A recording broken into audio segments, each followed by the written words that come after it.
When most people think about boating, they think about fun and good times down on the water, but what a lot of people don't realize is it can be really stressful right from the beginning just starting to get your boat down to the ramp. Welcome back, guys. It is your boy Broncos Guru, and it's this week's episode of Boneheaded Boaters of the Week. This week we're actually going to dedicate this episode to the boat launch as we mentioned in the beginning of this video, and there's many different ways to get your boat into the water. Not everybody has the luxury of being able to go to a nice paved boat ramp. Some people have to use what they've got, kind of like we see right here where these guys are launching off a beach. Each different type of ramp you use will come with its own unique set of circumstances and situations, but ramp etiquette really is about the same at all of these, and really you want to make sure you have everything ready to go before you approach the ramp, kind of like these guys did not do. These guys forgot to release the bow eye on the boat, and now they're struggling to get the boat off the trailer. For whatever reason though, it seems they have not figured that out. And what happens when you don't figure that out? Well, you say, we just need to go deeper. Let's get this boat as deep as we possibly can, and right here, well, they've messed up. And now their tow vehicle is actually floating while the boat is still attached to the trailer.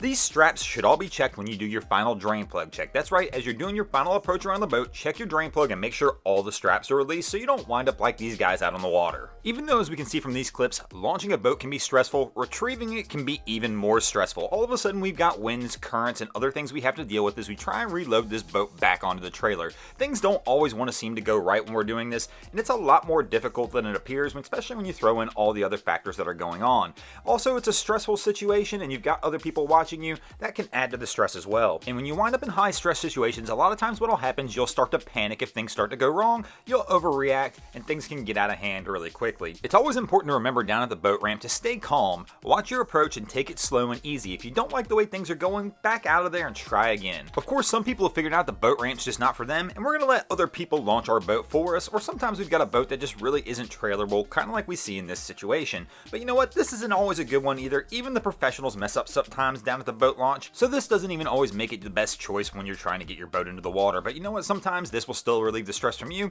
and now these guys get to clean up the mess.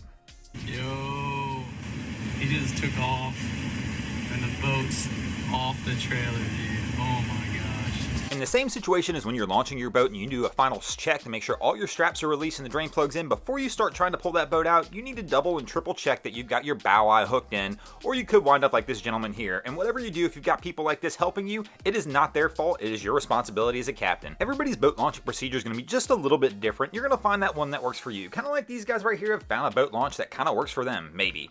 Well, they've released the boat into the water, and now they're just going to toss lines out into the boat and see if they can go ahead and get it and retrieve it back to the dock. I really don't recommend this method, but once again, find the method that works and is relaxed for you. And the biggest piece of advice I could give is practice makes perfect. Pick a slow day to go down to the boat launch and figure out that method that works for you, and soon you could have your technique down pat, kind of like this glorious captain does here. Just remember the basics as you're doing this. Don't load or do anything on the boat ramp itself. Do everything in the staging area. By the time you get to that ramp, everything should be ready to go. Drain plug in, all straps are moved, everything's on the boat.